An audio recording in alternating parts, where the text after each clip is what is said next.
premier président de la Cour des comptes génn def benn sortie par rapport ak li nga xamante ni moom moo nekkoon la dette cachée ak yooyu ñu gis ni nag encore une fois une certaine presse comme toujours nekk dans la déformation des propos de li nga xamante ni loolu la wax moo tax nga gis tey nga yeewu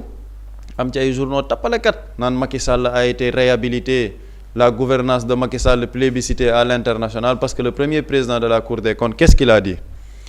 dafa ne dans le rapport de la Cour des comptes doo gis fenn fu ñu mentionné dette cachée maanaam le terme dette cachée doo gis fu ñu ko mentionné ma ne effectivement il a parfaitement raison. Dans le rapport de la Cour des comptes amul fenn foo xamante ne mentionné nañ fa dette cachée. Léegi ne pas mentionner la dette cachée, est-ce que c'est nier l'existence de la dette cachée? Moo tax ma ni parfois keroog maa ngi koy wax gars yi am ñu ne noo yéen da ngeen foog ni yéen a gën a jàng ñëpp mais du loolu de mais c'est un problème de français, c'est ça la réalité. Amul terme appellation dette cachée mu ngi mel ni yenn saa yi ci yenn rapport mais na rapport bi du citer ay nit, rapport Cour des comptes nit yooyu génn ne doo mës a gis ci rapport bi fenn foo xamante ni cité nañ fa sama tur mais d'accord cité wuñ sa tur mais am na ay mbir yoo xamante ni ta responsabilité elle est engagée. Te li ñuy wax affaire dette cachée xam nga ñoom dañ naan Ousmane Sonko wax na dette cachée nangam sangam FMI mais FMI ki fi nekkoon chef de mission moom moo def interview reconnaître ne il y a effectivement eu une dette cachée loolu yamul kese ci Ousmane Sonko. Pour que ñu mën a étayer suñu argument ak propos yi dañuy dem avec la complicité de la régie teewlu élément chef de mission FMI li mu waxoon par rapport à cette dette cachée après ñu ñëw ak yeneen élément ci rapport Cour des comptes bi ñu teewlu élément bi ñëwaat ci plateau bi. Dans son audit, la Cour des comptes parle d'une dette à près de 100% du PIB. En êtes-vous arrivé à la même conclusion que les autorités actuelles, à savoir que l'administration précédente a délibérément menti aux partenaires financiers du pays au sujet de l'état économique du pays? Comme le rapport de la Cour des comptes le dit très clairement, il y a eu une décision qui était très consciente de sous-estimer ce stock de la dette pendant les années précédentes. Donc on est d'accord avec la conclusion du rapport de la Cour des comptes. Donc on peut parler de mensonge. Il y a une sous-estimation. Donc on a une partie de la dette qui a été cachée et ceci a permis aux autorités de pouvoir s'endetter plus sur les marchés, de donner un signal plus positif aux marchés financiers et aussi de pouvoir s'endetter à des taux plus favorables que ce que ces taux auraient été si la dette était plus... ñoo ko teewloondoo ci élément bi il dit qu'il y a eu une dette cachée. Maintenant lan moo tax ñu dem vers l'appellation de la dette cachée? C'est ça qui est important parce que dette bi am na parce que ñoom dañoo bëgg gëmloo ni il n'y a pas eu de dette cachée mais lan moo tax ñu naan il y a une dette cachée parce que dette tous les pays s'endettent, il y a des dettes dans tous les pays mais lu tax ñu naan la dette publique là elle est retracée mooy dette publique bi da nga koy fekk ci mooy élément de comptabilité yi par rapport ak trésor beeg yooyu nga gis ne effectivement cette dette elle est retracée, elle est traçable jaar na fii. Deuxième élément bi mooy qu'il y a eu une autorisation parlementaire par rapport à la contraction de cette dette maanaam dugg na ci budget bi te budget boobu validé nañ ko au niveau de l'Assemblée nationale foofu la ñuy waxee ni dette boobu effectivement cette dette elle est retracée du dette boo xamante ne am na looloo tax ñu naan dette bi am na mais justement une dette boo xamante ne gisuñ ko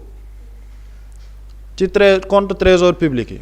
retracé wuñ ko dañ ko def hors circuit budgétaire dañ ko def sans l'autorisation de l'Assemblée nationale c'est une dette bu ñu def lan dette bu ñu nëbb la mais lu ñu nëbb en français c'est quoi? C'est que c'est caché. Moo tax ma ni man parfois la compréhension man bi gars yi di am la comprendrewul nañ dem ci rapport bi nga xamante ne mooy rapport Cour des comptes bi page 37 par rapport ak li ñu ne mooy li tax ñu ne dette cachée mais que dit le rapport de la Cour des comptes ci dette boobu dañoo commencé ñu ne une importante dette bancaire contractée hors circuit budgétaire maanaam nekkul ci budget bi gisuñ ko fa ñu ne lan les engagements de l'État auprès du secteur bancaire découlent de conventions de financement signées par les différents ministères chargés des finances qui se sont succédés ñu ne engagement yi nga xamante ne État jël na ko par rapport ak secteur bancaire bi dafay nekk ay conventions de financement signées par les différents ministères yi nga xamante ne jàll nañ foofu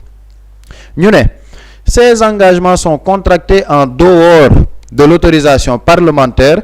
et ne sont retracés ni dans les lois de finances de la période, loi de finances initiale, loi de finances rectificative, ni dans les écritures de la direction de la dette publique service ordonnateur de la dette publique ñu ne dette boobu noonu ñuy waxtaane maanaam les engagements yi nga xamante ne gis nañ ko engagement yooyu dañ ko def en dehors de l'autorisation parlementaire maanaam assemblée bi nga xamante ne moom mooy valider budget yëgul ñu ne et ne sont retracés ni dans les lois de finances de la période maanaam loi de finances loi rectificative amul benn trace u dette boobu gisuñ ko fa ñu ne ni dans les écritures de la direction de la dette publique service ordonnateur de la dette publique la direction de la dette publique bi nga xamante ne moom mooy service buy ordonner la dette publique gisul loolu yëguñu ko maanaam gisuñu ko waa lu ñu gisul dañ ko nëbb yaa xeyti lu ñu gisul dañ ko nëbb ñu continuer les travaux de la Cour ont permis d'établir les constats suivants une dette bancaire importante non retracée dans la comptabilité publique un service de la dette bancaire élevé une gestion de la dette à travers des comptes bancaires mouvementés sur ordre du ministre chargé des Finances une dette bancaire exposant l'État à des risques budgétaires mais lii c'est-à-dire que ça lii moo nekk ci rapport Cour des comptes ñu ne une dette bancaire non retracée dans les comptes de l'État mais lii c'est-à-dire que ba léegi man dama bëgg gars yi wax ñu expliquer ma loo xam ne nekkul ci compte État direction de la dette publique bi nga xamante ne moom mooy le service ordonnateur de la dette ñoom yëguñ gisuñ ko l'Assemblée nationale bi nga xamante ne moom mooy valider les budgets ñu ne mbir mi dañ ko def hors circuit budgétaire comme le dit le rapport de la Cour des comptes mais loolu la définition c'est quoi mais c'est une dette cachée parce que dañ ko nëbb maanaam ñi nga xamante ne ñooy les organes de validation mooy les organes yi nga xamante ñoom ñooy définir la dette publique l'Assemblée nationale bi nga xamante ne moom mooy valider budget bi le peuple sénégalais ñoom yëguñ waa loo yëgul dañ la kaa nëbb mais moo tax man dama ne ñoom en fait xëy na ils ont un problème avec l'appellation de la dette cachée xëy na dañoo bëggoon ñu tuddee ko une dette dissimulée wala ñu ne bon c'est une dette boo xamante ni c'est une dette man je sais pas man xaw man lan ñoom lan la ñu comprendre à travers la dette cachée parfois doo comprendre et li gën a extraordinaire mooy la presse bi nga xamante ni wala certaines personnes yi ci taxaw au début ñoom ñoo taxaw ne non dette amul dette cachée amul lii ak lii ma leen di fàttali le plan de redressement économique et social c'est une réponse à quoi c'est une réponse à cette dette cachée bi ñu fi fekk c'est pour l'assainissement des finances publiques le pacte de stabilité sociale bi nga xamante ne c'est un accord tripartite entre l'État les syndicats et le patronat c'est une réponse par rapport à quoi c'est une réponse par rapport à cette dette bi ñu fi bàyyi li tax ñu naan dette cachée mooy quand on parle de dette cachée c'est-à-dire que c'est une dette qui n'est pas retraçable c'est une dette qui n'est pas traçable gisuñ ko parce que nekkul ci service yi nga xam ne ñoo koy valider au niveau de l'État l'Assemblée nationale yëgu ko mais loolu man moo tax parfois man le débat au Sénégal c'est-à-dire que gars yi fi ñuy yóbbu débat bi à la limite yow da nga naan yow est-ce que yow du yow yaa dof est-ce que du yow li nga jàng moo la réer wala yow maanaam wala yow tu n'as aucune compréhension de ce qui se passe et les mêmes yi nga xamante ne ñoom ñoo koy wax ñoom ñoo demoon couvrir ji FMI ba ñuy wax ni effectivement il y a une dette cachée ba FMI ne ñoom mosuñ gis une dette cachée d'une telle importance en Afrique kon FMI tamit xanaa ñoom it dañuy manipuler mais le premier président de la Cour des comptes effectivement il n'a pas à dire si ça c'est une dette cachée moom il est dans la constatation mooy lan il y a une dette qui a été contractée hors circuit budgétaire ce n'est pas retracé au niveau de l'Assemblée nationale la direction de la dette publique ñoom yëguñ ko tiinuñ ko xam nga ñan ñooy mu ngi mel ni tey Cour des comptes bu ñuy def rapport ci benn bànqaas une direction de l'État ñoom xam nga lan la ñuy def dañuy def la constatation des faits quand on finit avec la constatation des faits par rapport à la Cour des comptes c'est à la justice ñoom ñooy qualifier les faits dañuy jël rapport Cour des comptes ñu ne faits yi constaté nañ ko li ñu constaté ci faits yi c'est susceptible d'être soit un détournement de deniers publics soit mu nekk un abus de confiance soit mu nekk lii wala mu nekk lële maanaam Cour des comptes ñoom amuñ pour qualifier les faits ñoom dañuy constater des faits après la qualification des faits moom mooy résultat de la constatation des faits maanaam bu ñu toogee ñu ne ñu peuple bi yëgul dette bi Assemblée nationale buy valider budget bi yëgul dette bi ñu ne ñu la direction de la dette publique ñoom yëguñ ko waaye loolu lu ñu yëgul nag ñun xanaa ñun mën nañu wax ni dañ ñu kaa nëbb te lu ñu nëbb nag en bon français mooy caché moo tax ñu naan dette cachée moo la ma ne parfois man c'est-à-dire que je ne comprends pas une certaine partie de la presse ak yenn opposants yi nga xamante ne ñoo ciy ngooy te instant yi lan la ñuy taxaw di wax c'est-à-dire que ñoom politiquement sax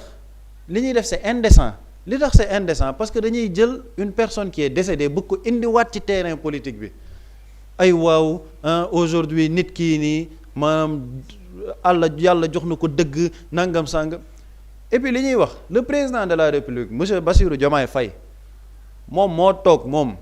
mu ne ba ñu jëlee nguur gi dafa am une personne qui était en charge de loolu et foofu la mbirum dette cachée jibee maanaam c'est la personne en question moom moo leen wax ne dette bi am na lu ñu ci nëbb loolu le président de la République moo ko njëkk wax sax Ousmane Sonko ba mu demee def conférence de presse dafa ne c'est le président de la République moo ne du commencer son mandat dans le mensonge du ko dérouler dans le mensonge il ne le terminera pas dans le mensonge donc il faut qu'on dise la vérité au peuple sénégalais waaye léegi président moom ñu bàyyi ko fële ne non Ousmane Sonko moo ne dette cachée amul ñi ne woon dette cachée amul ñoom ñoo toogaat fan yële naan xoolal Cheikh Diba ni muy nekkee di def pour fay dette bi waa dette boobu ban dette la Cheikh Diba dette bi muy fay ban dette la artifice yi état bi di jël pour fay xam nga gis nga patronat bi génn nañ ñu ngi ne la dette intérieure instant yi elle est abyssale dette boobu fan la jóge c'est-à-dire que dette boobu fan la jóge ñoom ils se contredisent même ci benn une mën nañ ci ne dette bi musul am après ñu ne patronat bi nee nañ fay dette bi c'est-à-dire qu'il faut qu'il soit un bon mensonge ça se construit même boo bëggee manipuler construiral sa mensonge d'une manière intelligente mais mënoo ñëw manipuler lii tag loo xamante ne 5 secondes après les gens te disent que non du lii c'est comme tey jii Ousmane Sonko qui parle de dette odieuse ñu ne waaw nee na ba muy wax affaire yi amul woon yeneen information yi il transforme le mot levier en mot information alors que c'est diamétralement opposé moo tax il faut qu'on soit beaucoup plus sérieux dans le traitement de ces dossiers là ñoom bu ñu jàppee ni dette cachée amul baax na waaye man damaa bëgg sax man débat public bi léegi ñoom jàpp nañ ni dette cachée amul nañ leen nangul ni léegi dette bi nëbbuñ ko comme dette bi nëbbuñ ko amul benn problème léegi bu fekkee ni dette bi nëbbuñ ko kon le plan de redressement économique nañ ko dindi la taxation sur le mobile money nañ ko dindi la taxation ci essence bi nañ ko dindi les subventions yi état di jël dans le secteur de l'énergie pour que population bi bañ ko yëg nañ ko dindi parce que loolu yëpp c'est suite à quoi mais suite à la découverte de cette dette cachée bi nga xamante ni c'est la constatation des faits yi Cour des comptes bind moo tax ñu dem vers la terminologie de dette cachée mais ñoom nee nañ comme dette bi amul waa léegi nañ leen nangul ni dette bi amul ñoom comme foofu la ñu toll ba léegi depuis 2 ans ñoom dette bi amul lañ ci toll bu teyee ñu ne non dette bi am na gis nga di ko Cheikh Diba di fayee vraiment c'est une ingénierie financière moom mooy almaami des finances bu bees bi ñoom bu teyee dette bi amul bu subaa dette bi am na bu ginnaaw subaa non c'est encore douteux parce que dette odieuse la ñu wax te bu njëkk ba dette cachée lañ ñu waxoon ñoom ci foofu lañ toll nañ leen bàyyi ñu nekk ci loolu bu ñu waxtaanee ak seeni xel ba pare d'ici 2029 ñu xam ndax dette bi am na wala amul mais les Sénégalais qui sont conscients et qui suivent l'actualité di lire nag di gëstu parce que bokkuñoo presse yi nga xamante ne dañuy toog di waxee seen teyaay bakkan ñiy gëstu di lire xam nañ ndax effectivement c'est quoi une dette cachée pourquoi on a dit qu'il y a une dette cachée ku ko bëggul gis nag loolu moom vraiment jàpp naa ni kenn mënul ci yow dara. jërëjëf Pape Samba am na solo en tout cas doy na waar ak coowal dette cachée Boury lu ñu confirmer la woon njiitu réew bi wax ko kii di premier ministre ba woon Ousmane Sonko wax ko FMI it dëggal ko lan moo soppeekuwaat ci diggante bi ba tey ñu bëgg fii indiwaat coowal dette cachée amul. waaw xam nga gars yi parfois dañuy politique et parfois lu ne ñu jafandu xam nga Pape Samba dafa ne gars yi dañ ñëwoon ne dette bi ñu ngi koy fay et après mais gars yi maanaam Cour des comptes bi. c'est-à-dire que l'ancien président de la Cour des comptes bi génn wax les mêmes personnes yi weddi tey dette cachée bi ñoo ne rapport bi ñu def ñoom sax certifié wuñ ko c'est-à-dire rapport bi ñoom bi ñu naan rapport waxul fenn dette cachée ñoom dañ ne woon rapport boobu noonu amul c'était au début loolu la si vous vous souvenez mooy le rapport bi wax sur la gestion de nos finances entre 2019 et 2024 les mêmes personnes yi wax tey dañ ne woon rapport boobu noonu certifié wuñ ko maanaam rapport bi amul pour la première fois un rapport de la Cour des comptes ay nit di ko weddi ce sont ces mêmes gens et il y a une grosse manipulation parce que dans l'interview de l'ancien président de la Cour des comptes lan la wax mun naa lire benn partie bi mu wax mu ne je suis mal placé pour parler parce que dañ ne dafa wax de manière affirmative dette cachée amul terme bi ñu utiliser man mun naa ni par exemple mi ngi mel ni diw sàcc na xaalis bi laa bind keneen dem ci média ne diw toje na xaalis nga ne non rapport bi waxul toje sàcc la wax mbir mi loolu la question de terme la parce que dama gis ci biir am na lu mu terminé ci interview bi en dehors dafa ne nulle part parce que journaliste bi moo ko wax ko dette cachée donc en tant que koo xamante ni nii ci bànqaasu état la nekk ñoom dañuy am recul par rapport les interventions ne ko non dans le rapport amul fenn ñun fu ñu mentionné la dette cachée da ngay dem ci chiffres yi nga xool tel lii def telle période def nañ lii telle période def nañ lii yow nga defal sa analyse bu bopp ba nan la ko daan dafa ne donc vraiment je suis mal placé pour parler c'est pourquoi je vous renvoie ci rapport bi pour xam li ngay ça ce que vous attendez de moi peut être caché ou ne pour xam ndax une dette peut être cachée ou ne pas être cachée yow demal ci rapport bi nga lire ko loolu la wax journaliste bi je préfère ne pas me prononcer pour le moment sur ces aspects je vous renvoie simplement à notre rapport demal ci rapport bi nga lire ko lii la wax journaliste bi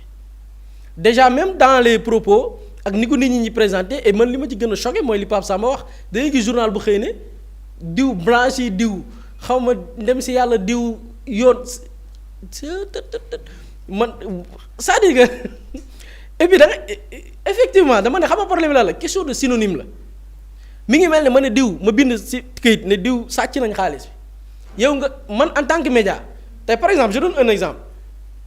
les rapports ni ñuy formuler ak man journaliste bi li muy lexique bi may utiliser du nekk benn rapport bi li muy def tey par exemple rapport bi xam nga am na ñu topp ci rapport bi je donne un exemple rapport bii Cour des comptes produire je te donne un exemple est-ce que dégg nga fi mu tudd ci biir rapport bi Khadim Ba rapport Cour des comptes première page ba dernière page doo fa dégg turu Khadim Ba doo ko fa dégg te pourtant Khadim Ba jàpp nañ ko te ci rapport boobu la beneen entreprise bu yëngu ci wàllu automobile dañ naan Dansar su ma juumul entreprise bi mu jiite woon entreprise bi tout nit ki ñu jàppoon nekkul ci rapport turam nekkul ci rapport bi léegi lu tax ñu jàpp ko pourtant on pouvait dire que pourtant rapport bi tudd ko mais rapport bi ay nit da koo intéressé wu ñoom Tahirou Sarr ak Farba Ngom Tahirou Sarr par exemple jàpp nañ ko wala jàppuñ ko jàppoon nañ ko te du ci dossier bii nii te ba tey dossier bi amul noo lee de ba tey mi ngi ci loxo yoon dafa am liberté provisoire mais ba tey ñu ko inculpé rapport bi première page ba dernière page turu Tahirou Sarr nekk fa léegi lan moo tax ëllëg parce que comme la Pape Samba wax yoon mooy qualifier fait bu demee dik moo koy qualifier bu demee ministère des finances avec seeni experts ñoom ñooy qualifier les faits mais ñoom ñi nga xamante ni ñooy kàngam yi nekk Cour des comptes du ñoom ñooy qualifier les faits diw sàcc la parce que gis naa ci seen benn waa ji ñoom ci kàngamu APR yi la bokk de France lañ ko jëlee nee nañ bind na ay livre rek dem le monde fu ne mooy seen kàngama mooy ki ëpp xam-xam nee nañ mooy seen yaakaar waa ji dama ko seetaan benn jour mu ne ñi ñu jàpp waruñu leen jàpp parce que nulle part tudduñu seen tur ci rapport bi voilà des gens yi nga xam ni da leen ériger comme ay kàngam de sama alors que dara xamuñu ko rapport bi visé wul ay nit tuddul nit date lay joxe telle période sàngam lañ ko def et même si rapport bi Pape Samba dafa junj benn parti muy parti bi nga xamante nii dafa ñeel dette cachée bi dette cachée ci boppam Cour des comptes da ko c'est-à-dire tuddul terme bi de manière claire mais jëf ji ci boppam Cour des comptes daf ko am na ci beneen partie en dehors bi Pape Samba wax nii am na ci benn partie boo demee page 21 ñu ngi ko intitulé des discordances plutôt sur les tirages des projets entre la DDP muy direction de la dette publique benn bànqaas la biir ministre des finances ba mooy gérer dette bi bor bi ak beneen bànqaas bu ñu naan DODP muy direction de l'ordonnancement des dépenses publiques xam nga lan moo xew ci at bii nii at bii dañu jël ay tirage maanaam boo déggee DDP mooy direction bi gérer dette bi DODP mooy direction de l'ordonnancement des dépenses publiques maanaam benn bànqaas tey bu fekkee ne dafa war a fay ci benn projet état du Sénégal bu koy fay direction de l'ordonnancement des dépenses publiques moom mooy recevoir li nga xamante nii mooy demande de paiement yi balaa muy ordonner état di génnee xaalis ñu gis ni atum 2019 direction de l'ordonnancement des dépenses publiques génne na lu toll ci 891 milliards waaye bu ñu demee ci waa DDP muy direction bi gérer wàllu bor bi 391 milliards lañ fa fekk nga dem 2020 729 milliards direction de l'ordonnancement des dépenses génnee na ko nga dem ci direction bi gérer wàllu bor bi 429 milliards nga fay fekk maanaam am na écart 330 milliards 2021 déclaré nañ ci direction de l'ordonnancement 1035 milliards boo demee direction bi caytu wàllu bor bi 553 milliards nga fay fekk écart 482 milliards 2022 1206 milliards direction de l'ordonnancement des dépenses validé na ko nga dem direction bi ceytu wàllu dette 415 milliards nga fay fekk maanaam am na écart u 791 milliards dinaa ñëw fii lan la ci Cour des comptes wax 2023 1338 milliards direction de l'ordonnancement des dépenses def na ko nga dem direction bi ceytu wàllu dette bi 435 milliards nga fay fekk maanaam écart u 902 milliards mais lan la Cour des comptes wax fii pour wala ni Cour des comptes tudd na mbiru dette cachée mais mot bi terme bi la utiliser wul xam nga lan la ñu wax fii dañ ne les données de la DODP muy direction de l'ordonnancement des dépenses publiques sont supérieures au tirage de la DDP muy direction des dépenses publiques bu ñu jëlee la ñuy génnee ci xaalis ak la ñu demandé ci ay paiement moo ëpp bànqaas bi nga xam ne mooy caytu bor bi moom la ñu fa fekk Cour des comptes moo yeggale wax ji ne ce qui signifie loolu la muy tekki mooy qu'une partie de l'encours de la dette n'est pas retracée dans les documents de suivi de la DDP maanaam bu ñu xoolee bor bi ñun suñu bor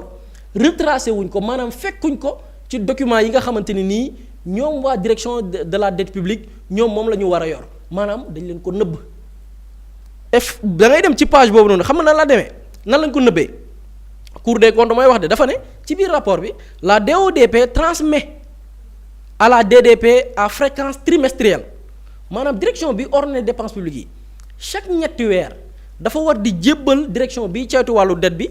situation ordonnancement yi maanaam li muy fay mu koy yëgal direction bi ceytu wàllu dette ñuy xool ndax li ñuy leb méngoog nag li ñuy dépenser ñu gis ni données yooyu noonu transmettre nañ ko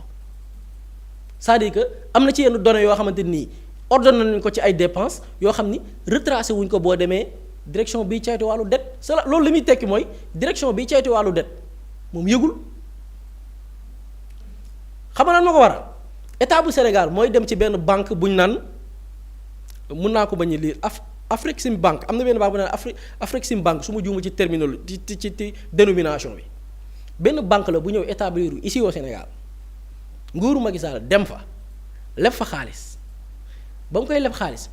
trésor yëgul direction de la dette bi seetu wàllu dette yëgul décaissé nañ xaalis ba ibbi fa compte au nom de l'état du Sénégal génne xaalis ba dépensé ko léegi bor boobu noonu dette cachée la wala du dette cachée dette cachée la parce que direction bi ceetu wàllu dette yëgu ko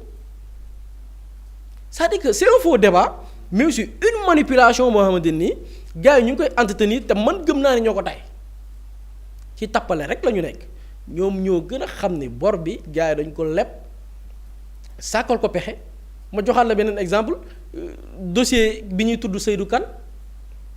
Intermac ministre de l'agriculture c'est-à-dire que médias yi Sénégal ñu ci bari nu ma généraliser ñoo malhonnête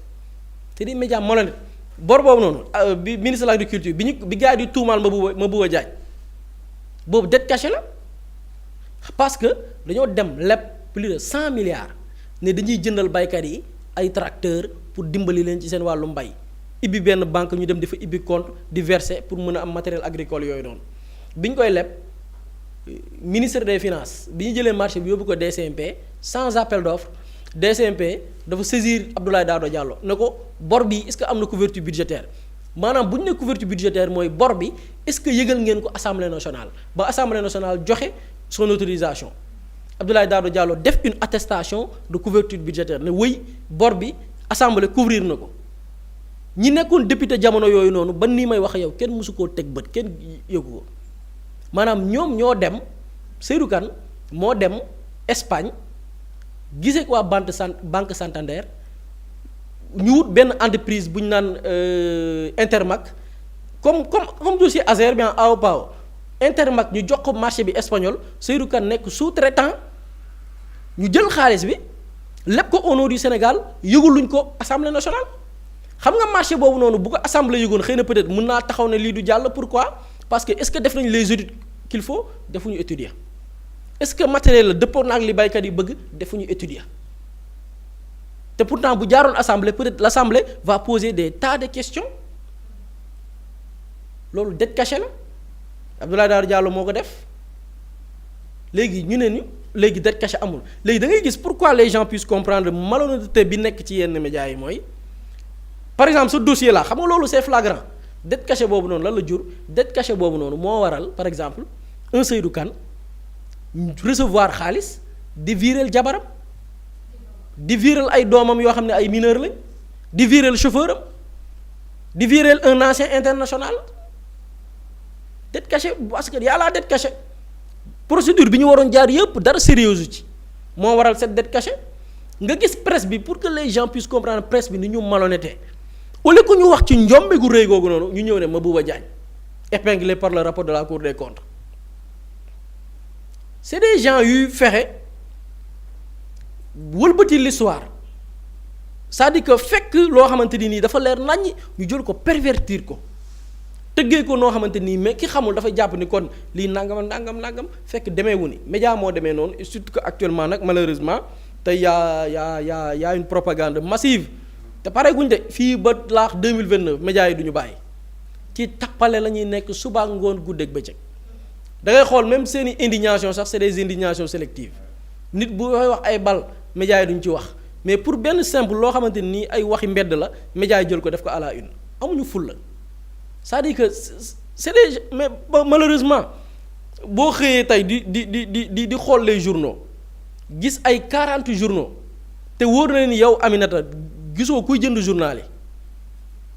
kat mooy jënd journal yi du man du yow du Pape Samba du techniciens yi du ñuy seetaan journaux yoo xam ne kenn jëndu leen mais chaque fois ñi ngi paraître fu xaalis bi jógee parce que c'est des ay caisse de résonance la ñuy créer yoo xamante nii dañuy toog tëgg benn campagne de manipulation léegi ces médias là ñu relayer ko ñu utiliser seen revueur de presse ñu tasaare ko pour xibaar bi daw tey à partir de midi 13h revueur de presse yi ñu fay na Sénégalais yi dañ kumpa rek dem déglu seen revue de presse yi dette cachée bi ñu waxoon ka jiite woon Cour des comptes nee na amul weddi nañ ko Ousmane Sonko de la ma waxoon seetal nañ Mamadou Moustapha Ba Macky Sall de lañ ko doon tuumaal yoon teggi na ko wala ka jiite woon Cour des comptes teggi na ko narratif bi la ñu créé te lépp di ay sos ay nar ka ñu wax ni sax moom moo ko waxeewul noonu mbir mi dafa ne journaliste bi boo ci bëggee am lu la leer maa ngi lay renvoyer nga dem lire rapport ba nii la média di créer un mensonge nii la ay journaux di concocter des mensonges nax nit ñi waaw c'est ça. loolu dañoo gis ni fan yi dafa bari maanaam ay nit day fësal ay kàddu mais kàddu yi ni mu ko waxee bu ñu paree dañu koy interpréter neneen noo xamante ni moo leen neexee noonu. dañuy manipuler en fait dañuy manipuler c'est une presse alimentaire mooy une presse qui n'a pas un modèle économique presse boo xamante ni yaakaaru ci créer du bon contenu c'est bon parce que presse dañu am modèle économique du lu garaaw c'est-à-dire que tu es un média da nga naan xoolal damay créer man ay contenu yi intéressé ay nit. da ngay dem en France aux États-Unis dans d'autres pays les dëkk yi nga xamante ni raw nañu ci yu bari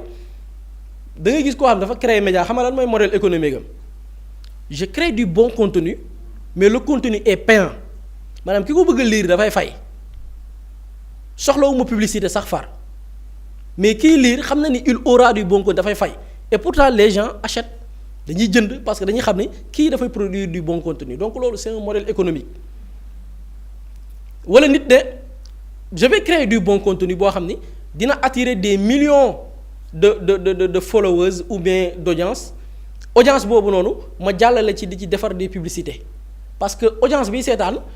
nit dafay bëgg a jënd par exemple benn Infinix bu bëggee jënd benn Infinix par exemple tey wër musul gis téléphone dafay toog seetaan buri gis benn téléphone bu rafet am couleur noire am couleur bu grise am couleur bu orange mu ne téléphone bi rafet na bii laa doon wër far gis ko fan la ko gisee fii la ko seetaane gis ko là c'est un modèle économique c'est-à-dire que audience bi am na lu ñuy soxla au quotidien di ko bëgg dafa soxla cuisinière seetaan na Kandji frère mu dem chez Kandji frère fan laa ko gisee Xalaat TV là c'est un modèle économique nit dafay toog tabax këram bëgg a aménager son intérieur Alice Déco laay seet Alice Déco dama bëgg a aménager gis Alice Déco ne mais kii laa doon seet fan laa ko gisee Xalaat TV là c'est un modèle économique léegi nag yow propagando homme d'affaires état bu la jàppalewul sax yoon nekku ci am nga sa modèle économique créer du bon contenu qui va intéresser un public public boobu c'est un consommateur li ñuy consommer ñu fan koy wëree ñu koy gis foofu.